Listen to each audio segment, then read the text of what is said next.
Chikahan. And tara, back to luto tayo guys. Margarine para maarte na. Sa oras na yan, nagkamali ako na una kong ilagay yung baboy imbes na bagoong, di ba? Pero okay lang, lagi namang may paraan eh.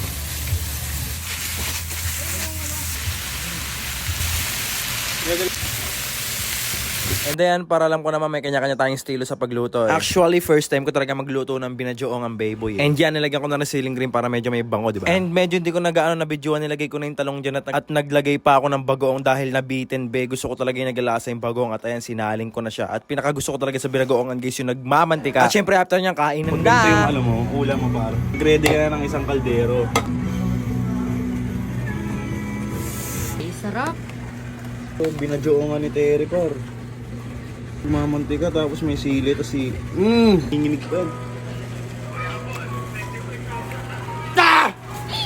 Sarap. Ay, ta. Huwag na mag-video-video.